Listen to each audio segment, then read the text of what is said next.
Hello and welcome to another episode of a very good social media podcast where we try to live up to that name every day. I'm your host, Zach Elia. Let's get into it.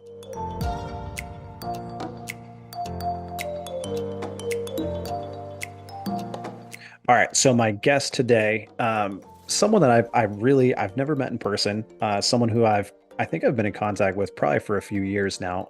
It's Aaron Eisman, uh, CEO and founder of Eisman Digital, and he wrote a book on social media. It's honestly it's awesome. It's been a great read, but basically the reason I asked him on the show was just his experience. Him and I have a lot of similarities in how we started and, back in college and not sure where, this road was going to lead and, ending up on the first social teams in different areas, him with Turner Sports, me with the Steelers. He went to Bleacher Report, he was with the NFL. He was in a lot of different places and learned from a lot of great people, but, a lot of great stories in his book that he's willing to share on this podcast. And just a great conversation with a great guy. So really hope you enjoy it. And so without further ado, I'd like to welcome Aaron to the show. Awesome. Thanks for having me, Zach. I appreciate it. Yeah, it's great to finally, have a chance to talk, not through, DMs on LinkedIn for once. It's crazy how small the social world is and the people you get to meet and connect with. So it's honestly it's an honor to have you on here. Oh, thank you so much. Yeah, I think I've seen your career from afar. I've seen the work you've done with the Cardinals and the Steelers, and I was always impressed by some of the work you guys and content you put out. So it's finally good to do the podcast thing and see face to face. No, I appreciate that. Well, like I do every show, I just really want to kind of open the floor for you to, just kind of tell everyone, your journey and how you got to where you are today and, founder and CEO of Eisman Digital and, how you got to that point from, Indiana University back in 2013 and kind of your steps all the way up until, today. Yeah, so um, I grew up in Los Angeles, kind of in the heart of it, like near this area called Culver City. And we grew up, my brother, dad, and we grew up loving sports in general. Like we go to 5 to 7 Dodger games a year. We go to Clippers, not the Lakers, even though the Lakers were the team when I was growing up, obviously with Kobe and Shaq. We would go to Clippers games and watch Elton Brand, Darius Miles, and Quentin Richardson, all those guys. We go to Penn State football games when they play in the Rose Bowl against USC, which I think they lost both Rose Bowl games, but they just won a recent one last year against Utah. But like ultimately, like we love sports. We watched it, we played it, we read about it. I mean, listening to Vince Scully growing up was just a blast. His storytelling was phenomenal. And then I grew up reading the LA Times, Los Angeles Times, like the newspaper was very generic, but it just get thrown in the driveway. I'd come down the driveway, I'd pick it up every morning and read what's going on in any stories, any what's going on in the newspaper. And that's what I wanted to be growing up. Is like, every person that works in sports is some failed athlete at some point or another, I think. Like we always had dreams of making it somewhere. I mean, I had dreams of being the Jewish Larry Bird one day, but that fell short. Very, very flat on my face. But like I played some golf. Got in some tournaments here and there. But ultimately, like when I wanted to come, my good dream and goal was then to become a writer for the Los Angeles Times one day. And so what did I do? I got a journalism degree from Indiana University. Moved there, lived the Big Ten life. Got to cover all the teams. I mean, wrote for the newspaper for 4 years straight, covered the number one team in the country in 2013. Victor Oladipo and Cody Zeller and that team where we were, I think, 14 or 15 weeks straight, number one team in the country. But it ended with us losing to Syracuse, which is my brother's team, and it's a little bit bitter for me. But covered the team, did all that. And then when I came out of college, it was like, you have a journalism degree. What do you do with it now? It's 2013, kind of this digital age, so to speak. I mean, I got my Twitter account in 2009 when a professor told me to get one. I got I obviously had MySpace and Facebook before then and did all that and got my Vine account and did this and that. But like, it was kind of going this direction of like, could you go the newspaper route and things are up and down, falling apart sometimes, or do you go the digital media route? So I went the digital media route and I landed my first job at a college at Turner Sports in Atlanta and was part of the first social media team there. So got to run like, it's funny enough because like I tell you the story, like I had a journalism degree. I never worked in sports social media, and like, next thing you know, I'm running a million follower account, getting pushed right into it. And so me working, walking past guys like Shaq and Charles Barkley in the office, or Kenny the Jet Smith, or Ernie and Isaiah Thomas Granhill, all these guys was phenomenal. I mean, 22 years old, walking around these guys. And so we were running social media for them. And I did everything from NBA on TNT to NBA TV, March Madness, as well as PGA Social Media group of 8 others. Recent college grads all did that. I had a 1 year contract. It ended, and then they said, "We got a job opportunity for you up in New York City to work for Bleacher Report." And so that was a great time to get a Bleacher Report because in 2015, so slowly when things were starting to turn the corner, Instagram was starting to become more of a thing. The team went from 4 people to probably 20 plus people in a 6 month period. So it was really high, heavy growth. And I was part of like just doing some creative, doing posting on all platforms, doing strategy and analytics. And it was like it paid social. It was a really good education for social media for the next 2.5 years of my life. Then I wanted to come back home to LA after being gone from Indiana to Atlanta to New York City. Wanted to come back home to LA and got a job with the NFL. I think it's actually one of the guys, CJ Toledano, who just put in a good word for me at the NFL. He was a Bleach Report guy he created a lot of viral content for Bleach Report back in the day. But he put in a good word for me at the NFL. I worked for the NFL Network for the next year and a half under a contract and really did a good job of like building up NFL Network social media. I mean, I solely ran NFL Network and I had an intern under me. And most people think, oh, you're gonna have a big team and NFL Network, but the NFL has the bigger team. NFL Network has a small, nimble team of me and an intern, and we did good things. I mean, we ran the network channel. We posted quite a bit. We got the numbers up, and after that year and a half contract ended, I didn't know what was next, and I decided to start my own company, Eisman Digital, to where I am today in July 2019. Had a couple clients, pandemic hits, went up and down, and then here we are today, 4.5 years later.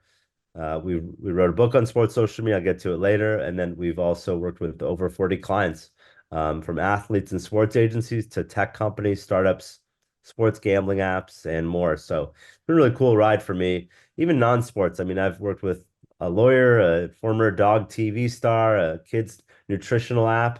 I've done some cool projects, but ultimately, like sports has always been my passion, like I talked about, and I'm loving what I do today. I really love the creative autonomy I have and the ability to work with the clients I want to work with and everything. So it's nice.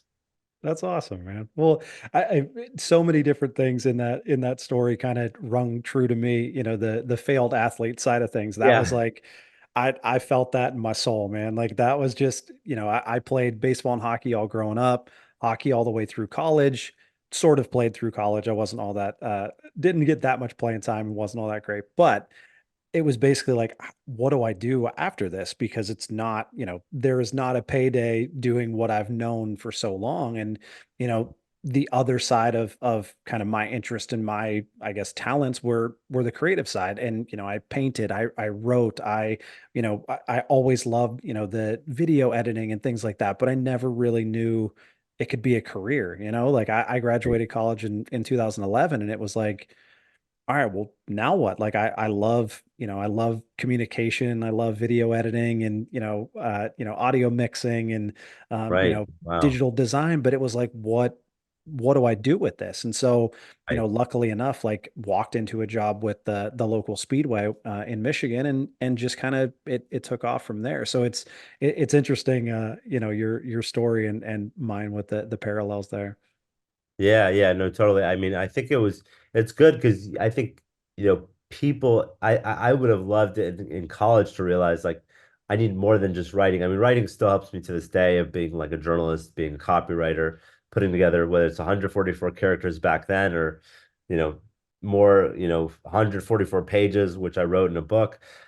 It just all depends. But like ultimately, yeah, it's good to have those creative skills that you've probably learned and you probably thank the classes or wherever you learn this, whether it's YouTube or just doing it, because I think it probably still helps you today. Because for me, it's like I learned how to write really well. I learned how to be a creative thinker, and you're like more of a creative doer. You're like getting it done, and you're the people that I tell my idea to, and you just perform really well. And so I think that's, but I've learned how to do that. I mean, along the way, I've learned how to be what I call a Swiss Army knife. I've learned how to do video edits on a Premiere Pro, Photoshop, for graphic design. I've learned how to do, all these other tools, Canva, InShot, CapCut, whatever it is.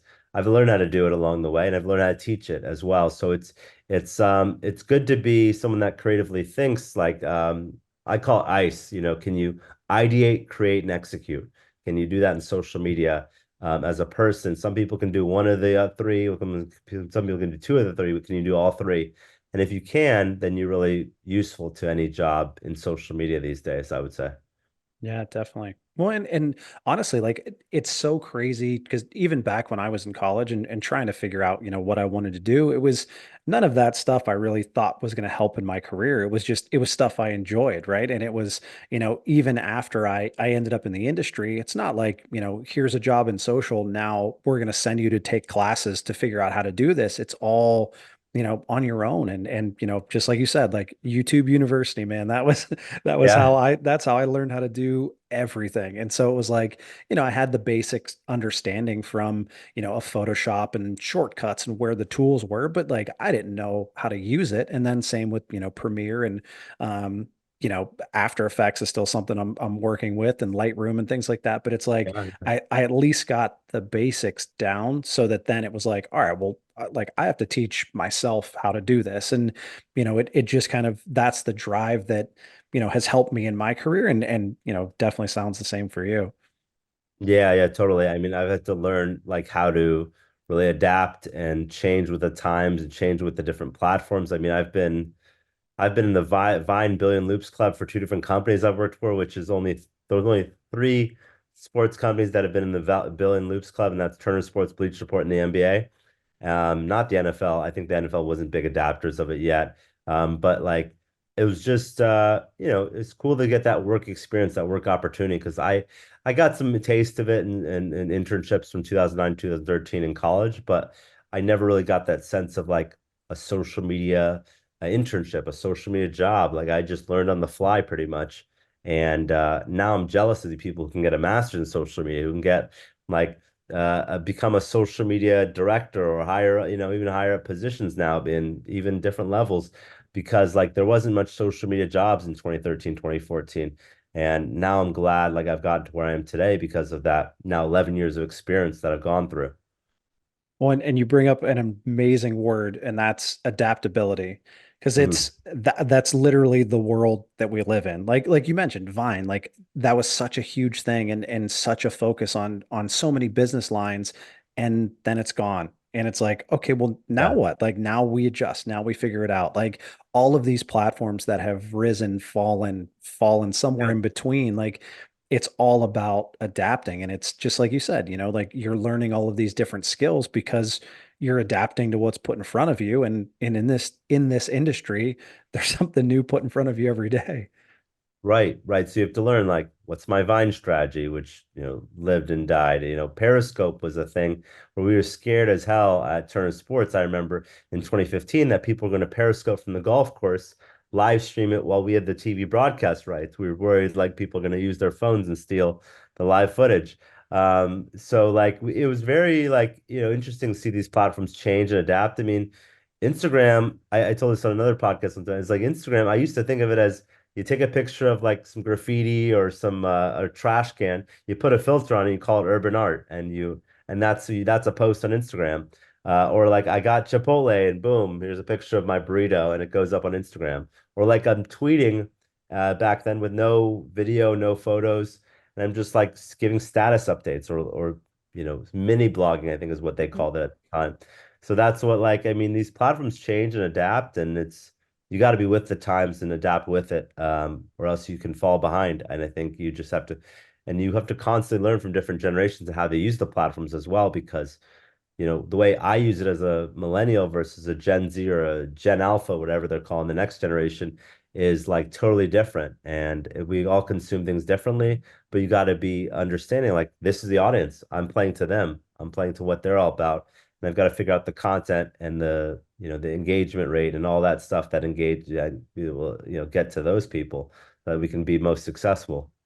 Yeah, for sure. Well, and Instagram is, I remember when I worked with the Steelers 2015, my first year with them, like just trying to do anything and everything to prove myself. I remember running around training camp before it opened the one day and like the first day and like taking pictures of like, the booth that had, these little tchotchke giveaways or something. And I remember Yeah. taking like a photo of that and being like, make sure to come check us out here at 10 a.m. or whenever gates open. And I remember my boss at the time, who was and still is the VP of IT with the Steelers, and he came up to me. He's like, "Hey man, like you don't have to post all that stuff. Like you like Right, it's right, okay to pick and choose." And it was like at that moment, like, a young, hungry kid just trying to please everyone and do everything. It was like right, such an eye-opening experience of like, yeah, like you can't do everything. So you have to pick the things that are right for the platforms. And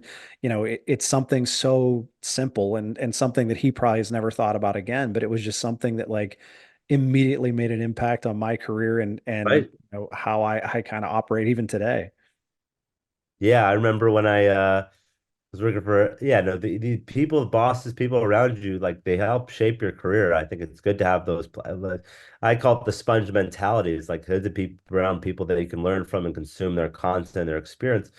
I had a similar story. I misspelled Muggsy Bogues' name wrong on his birthday for NBA TV on Instagram. And my boss looked at me like, "What are you doing? Like, got to look at that, like, got to double check." And so then now from then on, like, I didn't make a mistake on whether it's Muggsy Bogues or anyone's name because I would Google it and I would copy and paste it or put it on my phone so I remember that to spell the name. So it's like it's definitely like good to have those moments where you slip up or you make a mistake or you do something that's not needed for an organization and you just grow and learn from it. I mean, that's the only thing we can do in those scenarios. Just grow and learn and adapt and get better at our jobs. Yeah, it's true. And like I couldn't count the amount of mistakes that I've made in my, dozen years in the industry, but it also helps you as a leader and as someone who is, working with a younger generation of talent. And you have these younger people underneath you, and kind of how you were treated when you made those mistakes, and kind of Right. how you wish you might you were treated. But Yeah. like it gives you that kind of that vision into how they're feeling, and you already know that they're beating themselves up about it. So it's Right. like, why not take a different approach and walk through it and understand it from their lens, which is such a huge help each and every day. Right, right. I mean, people make mistakes, things happen, misspell words, put the wrong image in somewhere and something, put the wrong player in this or that. Like you thought it was this player, they tagged it wrong or whatever it is, or and people will learn from it and get better. And you can give, maybe a little slap on the wrist or whatever, but like, you're right. At the end of the day, that it might be beating themselves up like I screwed up today. And I think one time I made a mistake that I almost thought I was going to throw up because it was like I was so nervous in myself. Like, why did I do this? Because I just posted this to millions of people, and we got to take it down and do a press release because of that. That I was so nervous that I was calling my mom, freaking out, like, "What? I'm going to lose my job." But like ultimately, you have those experiences that makes you better, stronger, whatever. The iron sharpens iron, or you go through the life experiences, work experiences that hopefully only make you better personally and professionally in the long run. So I've always looked for those opportunities in my life is just to learn from others, grow myself, build my network, and get better as a person and professional in this industry. Well, and that's it too. I mean, it's, a quote I always go back to is, you've made it through 100% of the things that you've gone through, basically. And I Right. forget what the exact quote is, but that's it, is like everything that's happened in your life is shaping and guiding you toward that next step. And there are things that I can look back on and mistakes that I've made, in the industry for the last, 10 years or so, and they've helped me, and they've kind of guided my, my strategy and how I do things and my processes and my leadership style, all of those things. It's like I wouldn't be, the person that I am today without making those mistakes. So it's always, it's so hard to think that, making mistakes and failing is such a big part of your job, but it's like that's how you learn. Right. But you live and learn and move on to the next one. There's light at the end of the tunnel, and all that cliche stuff. It's true. It's just it's anything is possible when you have that opportunity to even get into that opportunity to that other people are obviously envious of. You get in the opportunity to tweet, to post, to do what you can on a social media account and have that authority kind of in a job opportunity. And you take away a lot of lessons from it, good and bad, I think, and it just should make you better in the long run. Yeah, definitely. Well, so a story that you mentioned on here, and then also I read in your book is that, you got your Twitter account because of, your professor in telecommunications 101. And Right. I want to hear more about that because I have a similar story where basically like my, I think it was like my final project for my degree in communication was, you did this other project and presentation. But the other side of it was like, you need to create your LinkedIn account and you need to update it and you need to do all of these different things. And at the time, it was just like, okay, like this is not hard. I can do this. But it's something like literally that's how this podcast exists is because like I've been active on LinkedIn. I've met so many Hmm. great people in my life and throughout my career. And that's the way that I communicate with them. So it's like, it's so funny, something so, unimportant at the time then becomes such a big part of your career.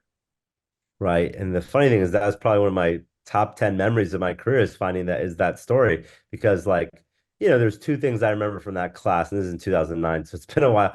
But like one project was like if you had amnesia, but you only knew your name and you knew Google, what would pop up on the first two pages. And people had all funny experiences. My name is Aaron Siegel Eisman, so it's very, very like specific to what I've done over my career and my life. But like the other thing was I definitely remember we're in a class of 400 students in Indiana University. It's a telecom 101 course. And the professor once says to us, who has a Twitter account? And this is in 2009, maybe August, September. And maybe 20 people raised their hands at the time. And he said, you all need to be getting one today. It's the future of the internet. It's live blogging, or mini blogging, whatever he said it was. And I've had a Twitter account since then, and I've tweeted thousands of times, whether it's for me or other accounts. And yeah, it's very, very vital to who I am today. It was getting like obviously I had MySpace and Facebook, and I wrote in the book about other platforms that I never had that was before that. But like that Twitter account was very important, and it's very important to sports to this day. I mean, or X, it's very important to sports to this day, is to be on these accounts, to have an NBA Twitter, NBA, NFL Twitter, like to be a part of the conversation.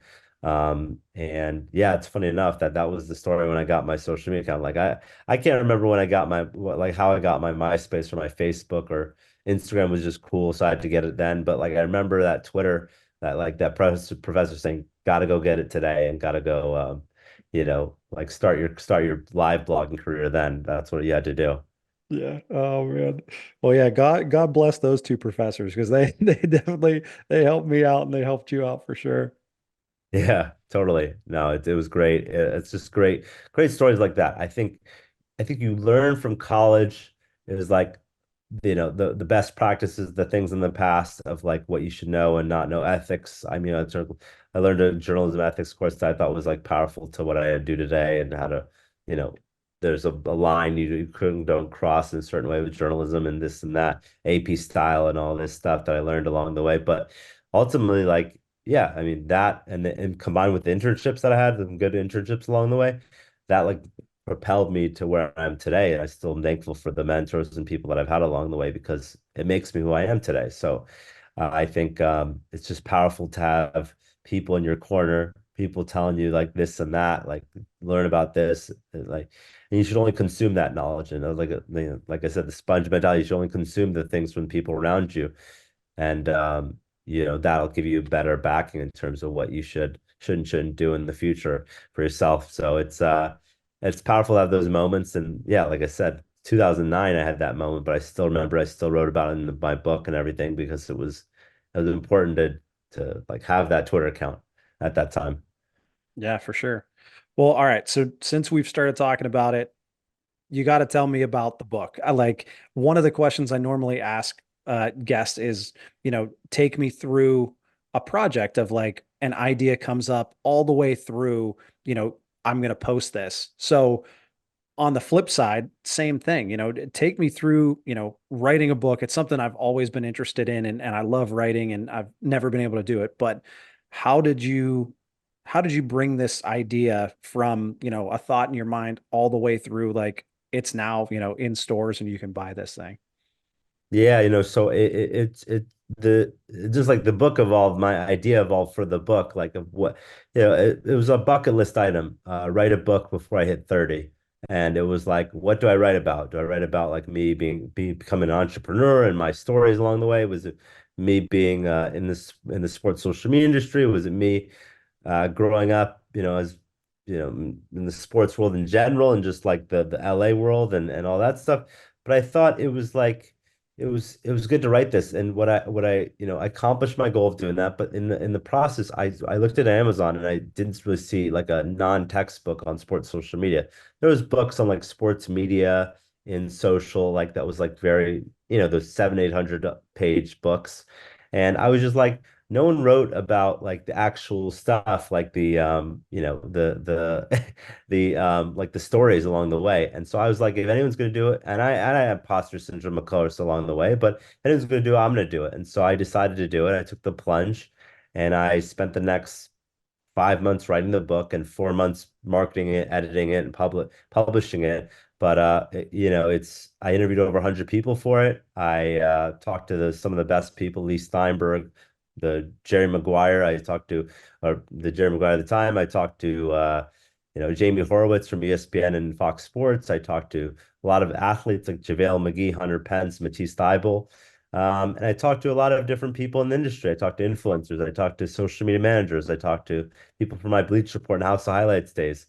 I got to talk to a lot of good people along the way, and it just is some of my experiences. I would say 30% of my experience, but a lot of it's like stories of people that are in the industry that how what shaped it to what it is today. So I'm very appreciative of interviewing all these people. And I probably could do a second book on it because social media's changed in the last 2, 3 years since I wrote the book. But I never wrote about TikTok in the book, but now TikTok's a big thing. But like, I'm appreciative of like how I put it all together, the way I wrote it, and I think it came out good. I mean, we sold probably almost 500 copies now. I just got an email that we sold 50 copies in January because of one of the universities picked up the book. FIU, Florida International, and Miami picked up the book. So like we get copies, and I don't even do much promotion of it any. I mean, sometimes I now and then say, "Oh, we sold more copies. We got it into a university," but like just sells itself. People look at Amazon, they search for a book on sports social media. My book's the first one that pops up these days. And I'm sure other people will write books about it or other, this and that. But like I'm appreciative and glad and give myself a pat on the back to write it. And also shout out to my mom, Robin Siegel, for like giving me the plunge and pushing me into it. So before like all that happens, I mean, it's you gotta have people in your corner that just support you and say, do it, do it. Like just like you had with your podcast, someone's got to be there saying, you should do it. You should just accomplish the goals you want to accomplish, and people are going to support you and get you there. You got to listen to what they say, your mentors, your parents, whoever they are, and just hopefully push through with it and, do accomplish the goals you want to accomplish in life. And I'm glad I did that. And every year I do a spider web of goals I want to accomplish for the year, and that was one of them. And I'm glad I did it, and I'm very proud of what it came out to be, and how many, not just the copies it sold, but they allowed me to be on podcasts like this and do other things for my career, get new clients and stuff. So for my business, so it's been really impactful over the last, since November 2021 it was published. That's awesome. Well, yeah, I think you brought up, just wanting to make sure everything's perfect, like, you needing that push, the paralysis by analysis. That's, one of my, Right. I think probably my worst, well, no, I'm sure I have worse qualities, and we could probably ask my wife, but like it's it's something where it's like something like this, like the book, it's like you want it to be perfect. You want everything to Right. be thought of. You want every angle to be covered, and it's impossible. Like you It need is. to at some It is. point just take that step off the ledge and go for it. And like things will happen. And I'm sure it wasn't smooth sailing all the way through writing it and promoting it and publishing it, but it's like at the end of it, you're so proud and so happy that you did it. Right, right, exactly. Like, there's probably 50 people, 50 more people I could have interviewed for it. People in the industry that either didn't respond back to my message, said no, or said like I have to talk to my PR team or the PR team and for the company, like to get the approval. So a lot of it was, but still, I think yeah, like you said, it's proud. I'm proud of it. I'm proud of what it's accomplished for my career. I'm proud of what people have read and learned from it, hopefully. And it's just a great piece that I was able to do, and I still have the passion for writing, and who knows what I'll write next. But ultimately, like I'm glad I got it out there into the world, and I'm glad people love it, and I just hope it keeps, I hope people keep, buying it, reading it, sharing it with their friends, and hopefully everyone keeps learning from it, because I learned from it while writing about it, while interviewing people. So I hope other people learn similar stories and opportunities and things that they can learn from others in the industry because of the book. Definitely. Well, the evolution of sports social media, if you haven't read it yet, pick it up. It's definitely worth the read. I'm about halfway through it. I think I got it like, a week ago. So I'm cruising through it pretty well, but highly recommended. Um, it was awesome to hear about that for sure. All right, so one last question about the book. I gotta hear more about the Down Go Shaq story. I remember it so vividly because it was everywhere. It was literally everywhere. So I gotta hear from the person behind the computer that was posting it. You gotta fill me in. Yeah, yeah. So that's a great story. Probably my first like legit viral post that probably over 10 million views, and maybe it's got more views to this day, but it was just posted, Facebook and Twitter and Vine. And I was sitting down on the couch, or it was a table that my parents like set up for me in front of the TV. This is Christmas. I'm Jewish, so I was the one working. The other two guys were celebrating Christmas. And NBA on TNT is a big deal. NBA on NBA basketball Christmas is always a big deal. And so I get to cover it. And there was just that moment where you see something and you're like, I gotta go with it. Like I don't need my social media manager's approval. Like this is gold. I gotta hit it and grab it. And so I'm watching it. Shaq gets pushed into a Christmas tree by Kenny the Jet Smith. I grab it off of Snappy TV, which is is our platform to record off live TV. I push it out on Twitter or Vine first, or Vine then Twitter. I forgot how it was, and then Facebook, and it just goes absolutely viral. And all I wrote was "Down goes Shaq," 3 words, and that was one of the most memorable moments of my career. Was that's the first chapter of my book is just writing how that happened. And it was, I can vividly remember it was like a nice day in LA. I'm visiting my parents and like, I mean, Chinese food on the table. And I'm watching this happen. And I'm like, this is amazing content. Like, and I had other stories from that period of time. I mean, one of my ideas once got on TV actually, like, um, there's a moment where Ernie had like the gray suit with the red bow tie, and it just reminded me of Pee Wee Herman because I grew up watching Pee Wee Herman, and so I said for the guy next to me, the guy who does all the illustrations and the fun stuff, the fishing and all that stuff, and I told them like maybe like we could put a Pee Wee Herman next to it, and so he's quick. Pushed out, the producer said, "Go with it," and they all started laughing. All the guys on the set because they had the Pee Wee Herman laugh along with the illustration. But like the Down Goes Shaq story was like amazing because it was just I was just at the right moment at the right time in my career, and I had other moments. There was one where he tripped over wires and fell on his face, and that was another viral one. But I always remember that first viral one. And you remember the ones you messed up, like I said about the Muggsy Bogues one, but like that first viral one was just a major pat in the back, like a major like opportunity that I seized, and I'm so glad that I was there at the right time to post it and at the right job opportunity to post it. So I'm grateful for that opportunity that I was given, and luckily I took advantage of it, and we had a good viral post and viral moment out of it. Well, it's so funny that, basically our job in sports, like, yes, there's a ton of strategy and there's a lot that goes into it that goes overlooked and really, is the backbone of everything you do, but you're planning for the unplanned, like you're leading up to these shows or these games or these moments where it's like, okay, we have everything planned and under control. Now we have, 3 hours, 2.5 hours, however long a game is. And it's like, let the madness happen and we have to figure it out. So take me through your mindset of just, when you're going into something like that, like you said, you're sitting on the couch in front of the TV on Christmas and you're watching this, how do you, I guess, mentally prepare for just the madness that could happen and sometimes doesn't and sometimes does in an amazing way. Yeah, I was used to say, and I probably learned this in my Turner Sports days or my Bleacher Report days. There's like that proactive content and the reactive content, the evergreen stuff and the breaking news stuff, and the stuff you can't prepare for, and the stuff you can prepare for. And so I would say like that moment was I didn't prepare for that. I didn't know that was going to happen. I was in Los Angeles. The show's happening in Atlanta. Like I don't know. Like he's gonna get pushed into a Christmas tree. Maybe they planned that. I don't know. But like I just thought that was like a cool moment, and I was just there at the right time. But ultimately, like, yeah, it's those things that you just don't know is gonna happen. I mean, I'm sure players for the Pirates can have a cycle or a no-hitter or a big moment, and you just don't know it's gonna happen in this game because 160 plus games in a year. So it could be that one moment, that one game that person has that. For me, it's I've been in the sports media world for some time that it's just there's a viral moment that happens either on screen with Shaq, Charles Barkley, Kenny, Ernie. Those were a lot of viral moments I had along the way. There was other things, the stories a lot that I had, but like, yeah, it's just you got to like really have a good eye for it. You've had like I feel like not ever like people think it's so easy to do social media and anyone can do it, and an intern can do it.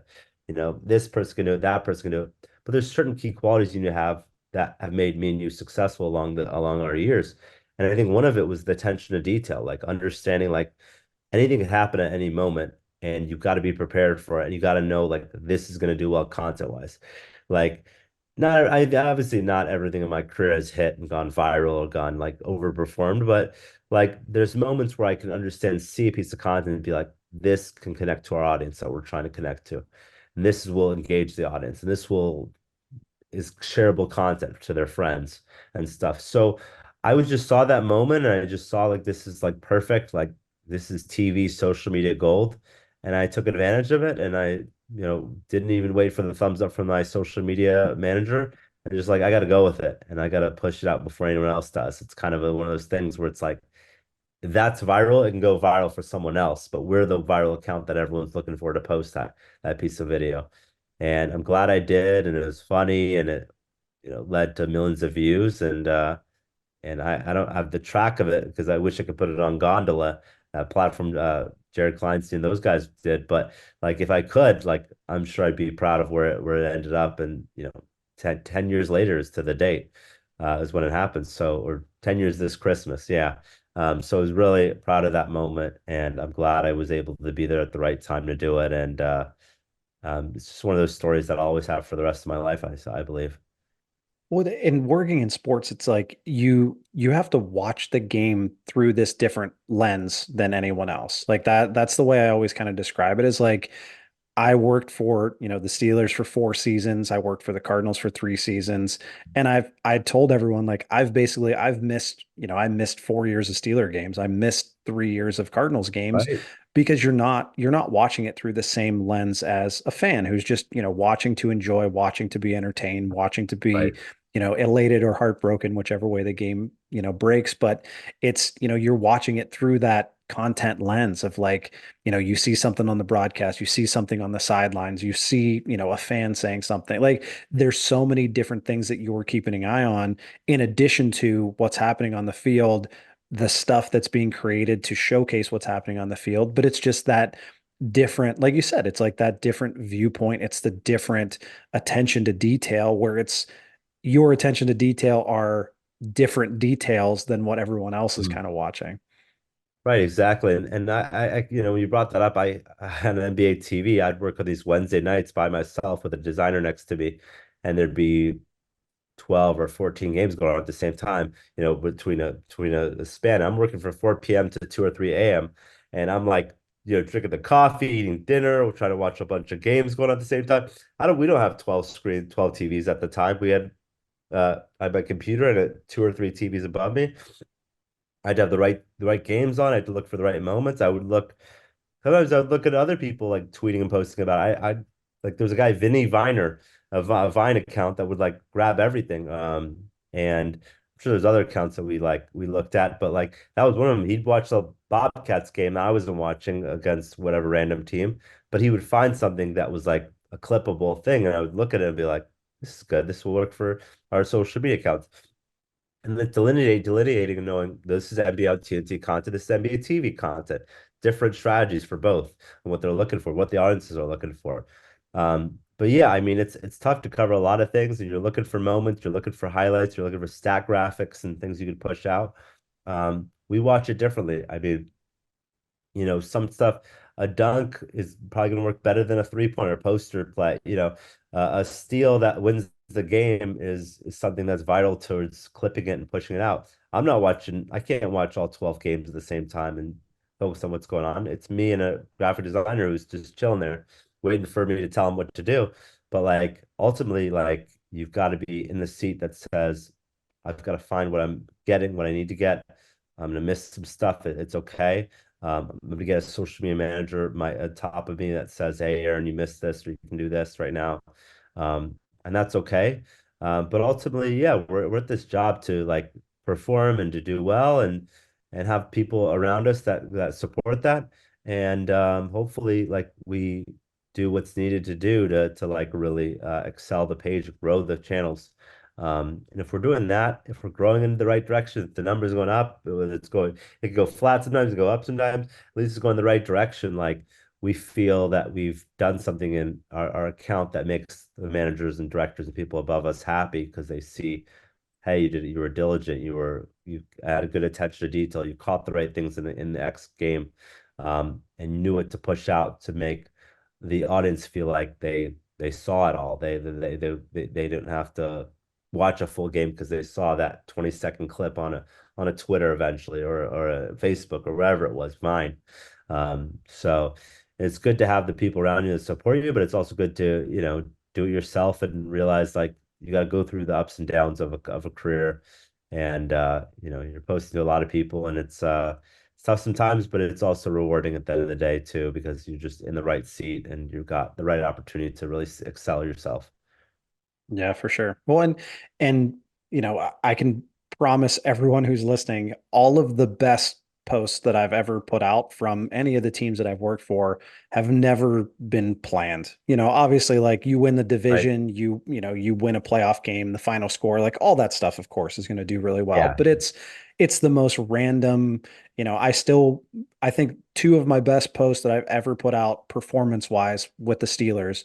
One was I forget what year it was, but we needed to beat the Browns and the Mhm. Bills needed to beat the Jets for us to make Right. the playoffs. And so I was in the press box in Cleveland. We were well ahead of the Browns at that point. The Jets were driving to basically win the game and knock us out of the playoffs. Mhm. Bills intercepted the ball, took it down, like kneeled it, game over. And I just put, we see you at Buffalo Bills, thumbs up emoji. And it Yeah, I was remember like, that. and it went crazy. And it was just because like one, it was so pertinent to what was going on, but it was like it was exactly what all of our fans were talking about and wanting to say at that time. So, like the way I always describe our accounts and X or Twitter very specifically is like that's your group chat with all of your fans. Mhm. So if it's Right. like if this is something you're about to say to your buddies or whatever text chain you have when Yeah. you're watching your favorite team, like if this is something that you think would get a great rise out of them, this is what needs to go on Twitter. And that was just kind of like spur of the moment. I went with it. Like we were still playing at the time, but it was like we had to do something and it worked really well. And Yeah. so it's like Right. it's so crazy where it's like you have to have that feel and you have to have that, trust and faith in yourself and also, have the trust and faith from your leadership to be able to make those calls. But, it's Right. it's the weirdest things that work and to all of the people who are managing these accounts out there for whatever level of sports, like you're never going to get everything. Like I can promise you there's always going to be something that pops Yeah. up in one of your games that one of your fans gets and it blows up and you're like, how did I miss that? because you're watching a billion things at once and trying to do a billion Yeah. things at once. So don't beat yourself Yeah, up. It's exactly. okay. I could promise you I've missed a billion things covering all these games that I've covered. And but it's that's how you learn and you grow and you find your own style and you make it work. Right, you're watching the ESPN stats of the game. You're looking at the stat monitor. You're looking at TweetDeck, or I don't know if it's still around, but TweetDeck was a big deal. You're looking at the game itself. You're looking at different storylines of what you could be doing in terms of telling your graphic designer or your video editor, we need to get this or do this. So it's a lot of yeah, it's like proactive, having the right support system around you, executing the right way, and ultimately just yeah taking advantage of the moment. Like there's gonna be times, and I like what you said about the voice. Like voice is a huge deal. Captioning ability, not everyone can do a good job of it. And I think I've been able to like help people understand and train people on how to think a certain way and post a certain way. But also, it's on the other end. Like you have those moments where you just like I wrote about in my book about the Los Angeles Kings in 2012, 2013, and they just had like the Luke Robitaille, the people above them just said, have a good voice on social media. And like they would make fun of the New Jersey Devils and fist pumping because they were playing the New Jersey Devils in Yep. the Stanley Cup, and they were making fun of their, the Jersey Shore moments and stuff, the show. And so yeah, but ultimately like good voice, good captioning abilities, good people around you to take advantage of it and have fun with it and let you have the approval of doing this or that with it can lead to some of your best moments in social media. Just having the faith and support system around you from others that believe in you and let you do your thing. You can really excel as yeah, like a person and professionally, I think, in these situations. And give you those stories, like you said, you're always going to remember these stories and these moments you've had over your career. Well, and voice is such a not arbitrary, but it's such a big, you know, fluctuating term in our industry. And like it's so kind of hard to define because it's like, yes, it's you typing, it's you saying whatever it is that comes out, but it's like you are not speaking for, I'm not speaking for Zach, the social media guy. Like you're speaking for the brand that you're working Right. for. And like, hate them or love them, the LA Chargers, like every post that comes from them, it comes from the char like it Yeah. sounds like the Chargers. And like that I think is like the best compliment you could possibly give in this industry is like, when someone else does something similar, it's like, oh, that sounded like the Chargers. And it's like, because they have, as insane as it is sometimes, like they have such a well-defined voice for that account that resonates not only with their fan base, but with, social media as a whole, that it's like there are other teams that try to do that as well. So it's like, it's such a huge, big thing that is so hard to define in certain instances, but it's like, your voice is not just the letters that you're typing to create these words to capture these moments. It's like you need to be a part of, the clan or the crew that is consuming this content and watching these moments alongside you. So it's like if you're not like if my team is not speaking the same language as other Pirates fans that are watching, then we're missing the point altogether. So it's like it's such a hard thing to define and figure out, but it's so important to connecting with your fan base. Right, right. And I think that's what in the past it was like, your higher ups, the people above you would say, like NBA TV is like your NBA voice. It's going to be like regular black and white, like not too much fun. And out there, the NBA on TNT voice was different. It's like I love working those nights because it was like, let's have fun with the content. Let's JaVale McGee or one of these guys, has a Shaq and Fool like kind of play. We got to clip it and post about it. Like this is what you need to be a part of. But like things have changed over the years where it's like everyone needs to have some sort of voice. I mean, Wendy's has a good account, like the Chargers, these like accounts that don't mind like trolling or getting on people or having fun with it. Like these are people who resonate with different audiences because someone behind the keyboard just typing the right things and know how to respond and react to certain things and capitalizing on the moments. But like, yeah, it takes sometimes not days, but years to learn like the proper voice of an account and getting it right And like you said, there's people you learn from around the industry that you're like, this is so creative. They thought the right way. They were in the right situation. Maybe they had a good journalism background, a good writing background, or they're just a very creative thinker, and they knew what to like push out the right time, and it hits with the audiences. And like I said earlier, not everything will hit the audience, but like there's those moments that you have that are like, I'm really proud of this tweet or this caption I put out, and I'm glad it came to the audience because it should only like tee up the content. But sometimes when you have a tweet without a picture or graphic or anything with it, it's like the words have to do the speaking for it, for the post itself. So it's good to like, yeah, have that faith from the leadership, the higher ups above you, to like have fun with it, to do what you got to do to be successful and social. And you live and learn from every moment and instance. Maybe you don't, maybe you didn't caption something the right way, but and someone would have captioned it differently, but at least you have that learning moment, and you can grow from it as well in that situation. Well, Wendy's amazing example. Like Duolingo is another one. Yeah, Auntie Anne's is another one. Sour yeah, Patch Kids. More recently, exactly. Elmo is an amazing account too. So it's like but the reason, I shout out these brands, or, these, I guess, fictional characters at this point, like they get it. They Yeah, have their voice so well defined, and so dialed into who is consuming this content and why. And like that is the perfect storm. And like I said, that's my like best compliment I can give, is this voice sounds like you were tweeting how I would guess yeah, Elmo that you're talking. talks. Like, you know what I mean? Like when Elmo's not on screen, this is how I assume he's managing his social accounts. Like it's amazing. Like it's when it works, it works, and there's nothing like it. Yeah, I think that's totally right. I think it's just understanding your audience, understand, have fun with it. It's social media, it's free to post. It should be fun to post as well. And you should be connecting your audience with voice or content, captioning abilities, or like other things you'd be doing, strategies that work and successfully. So understanding like who your audience is, how it's going to engage them, but also engage external audiences. You have something that does well, it could get shared and retweeted as some sort of, to some other account. Then their friends see it, and then another friend sees it, and then they all retweet it or they all share it to different friend groups. And then it goes viral because of that. So it's like, it's understanding that, just taking advantage of the moment, taking advantage of what's trending, what's doing well in the audience, and having fun with it.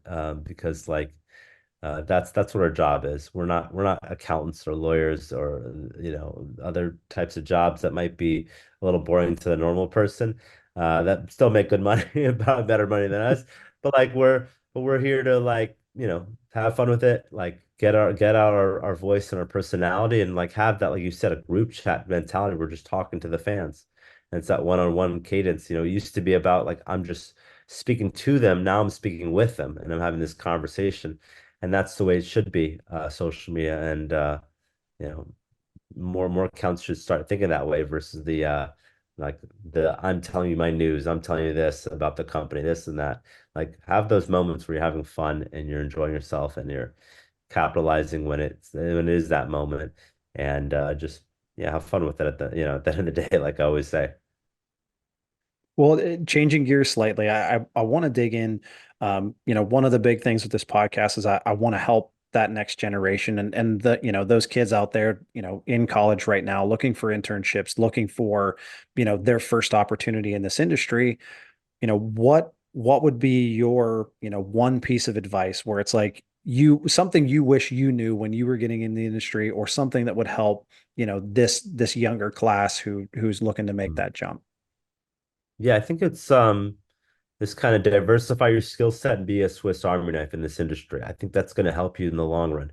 When you're in college or before college or after college, I mean, I'm seeing a lot of like high schoolers that learn video editing, how to learn graphic design, how to learn like capturing the moment, knowing what content works, building their own social media accounts up.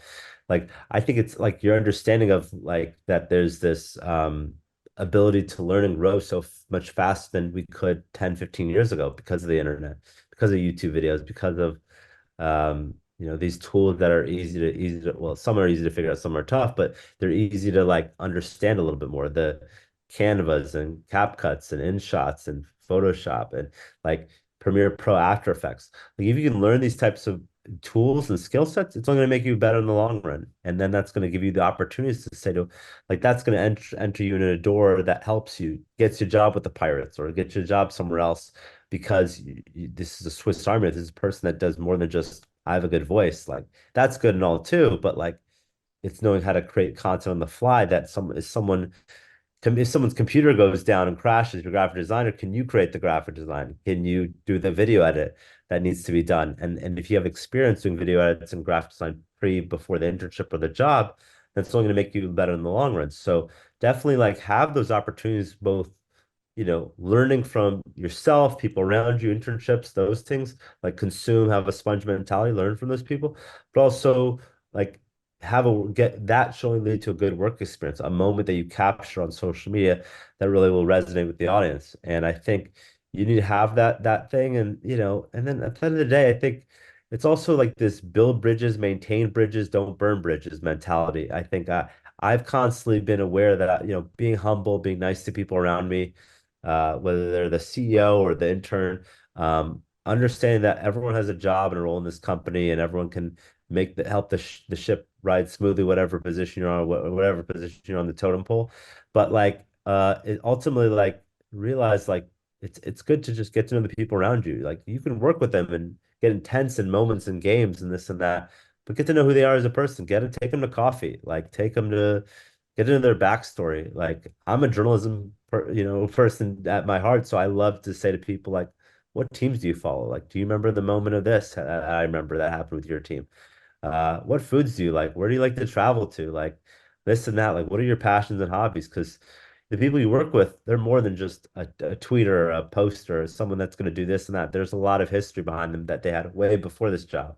And if you get to know them as a person, professional, that's going to make you better in the long run. I mean, my business these days, I mean, out of the 40 plus clients we've had, I could say 10 to 15 of them have come from past coworkers, have come from people that I've known through the LinkedIn community, have come from um, friends of mine that I've never even met that I just have talked to for 3, 4 years because of the pandemic times. Like I've never met them in person, but they've led to a couple clients for me.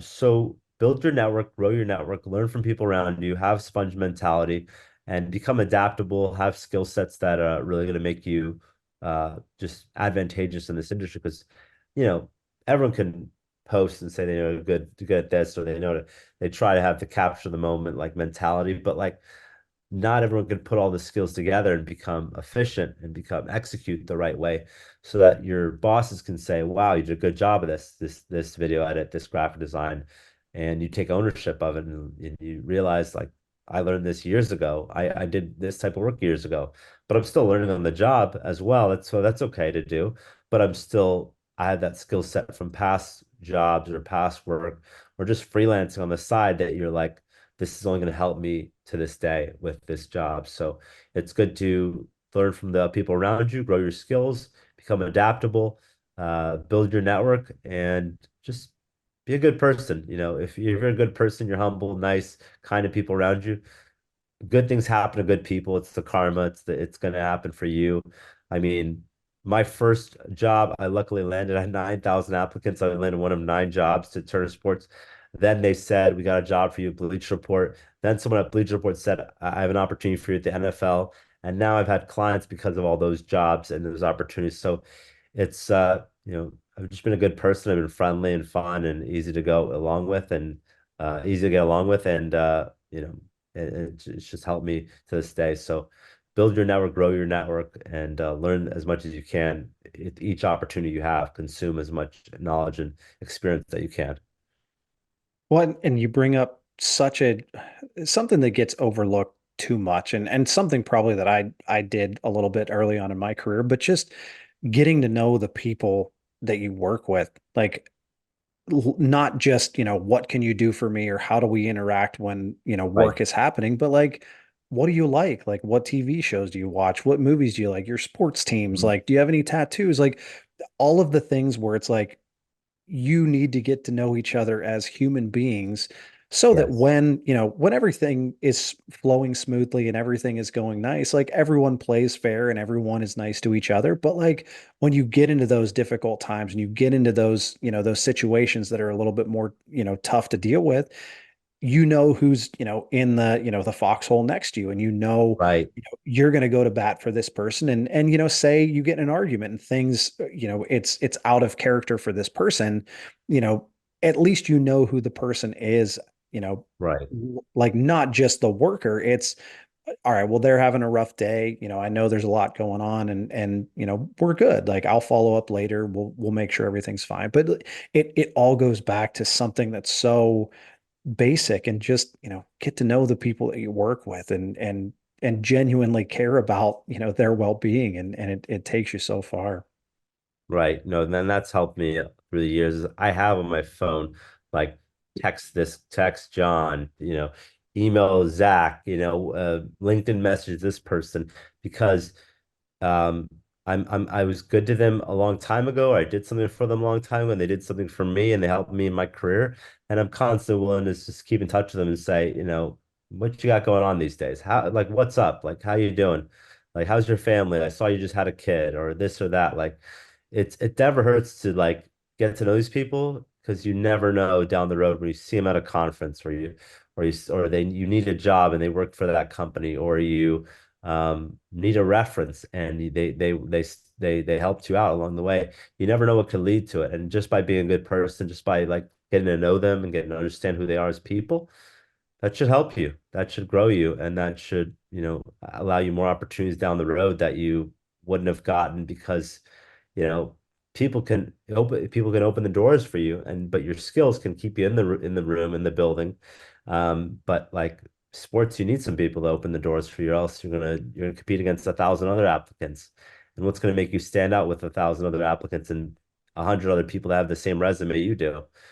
It's knowing the right people in the right places, and you might have built that network before you got there, so you can ask the right people and LinkedIn message the right people, and just say, "Hey, like, I'd love to work for that company you work for. I'd love to get a recommendation. I'd love to do this or that." So it's just build you get those opportunities because you're a good person and you help the people around you, get to know the people around you because you never know where they can go 5, 10 years from now, and you might need a help or a favor down the road, and they remember what you did for them or the relationship you had with them, and they're grateful for it, and you're grateful for it for that opportunity that they might have given you or they could give you. Yeah, for sure. Well, honestly, man, I can't thank you enough for being on the show. I learned an awful lot. I hope everyone else did. It was a great chat. Just want to wind things down. I have a few quick hitter questions. Yeah. Answer them as quickly or as slowly as you want. Some industry stuff, some pop culture stuff.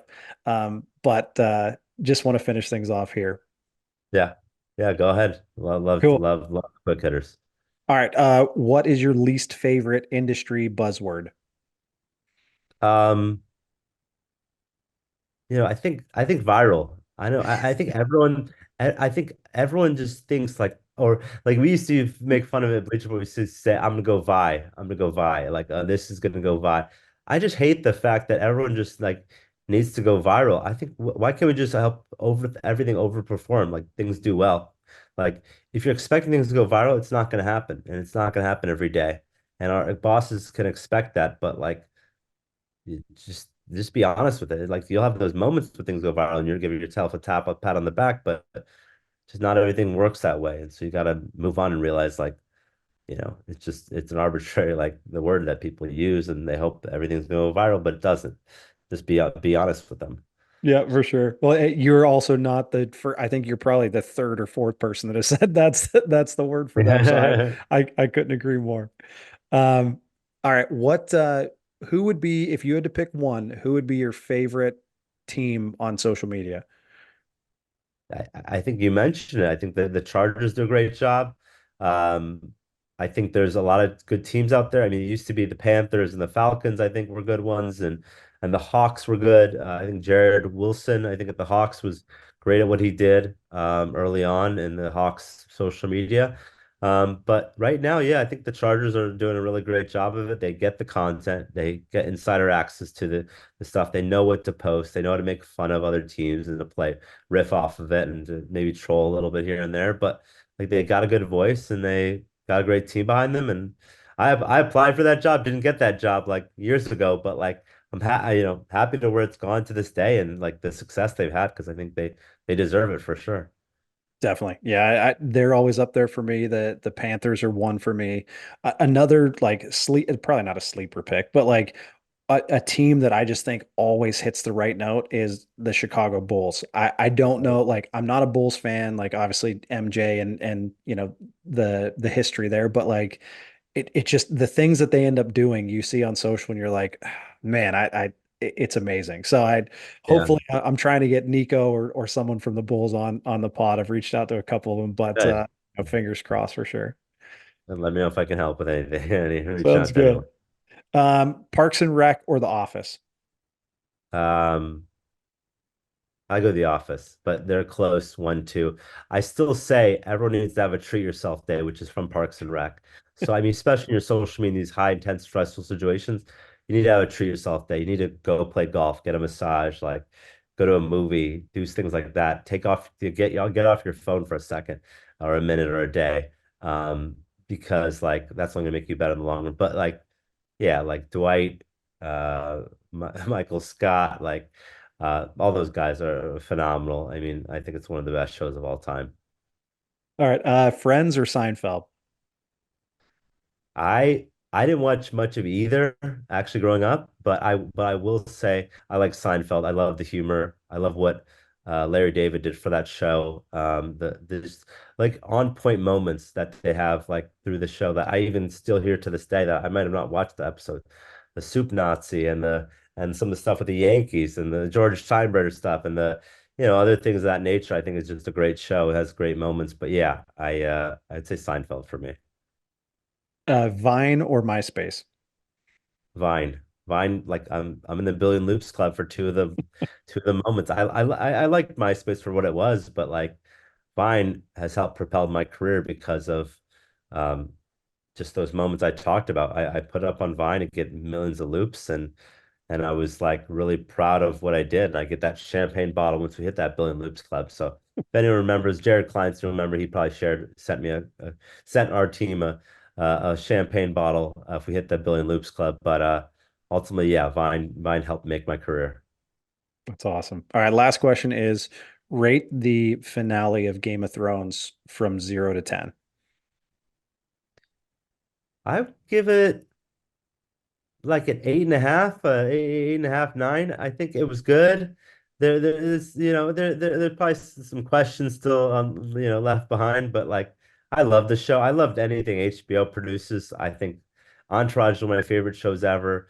I think The Wire is a good one. Sopranos. Like I love my family grew up watching like Thursdays NBC like ER and The Office and Parks and Rec and these shows. And Sundays we'd watch HBO shows. But like Game of Thrones is one of the best. And I actually helped write for Game of Zones a little bit in Bleach Report. So that's a little nugget that I don't talk about as much in the book.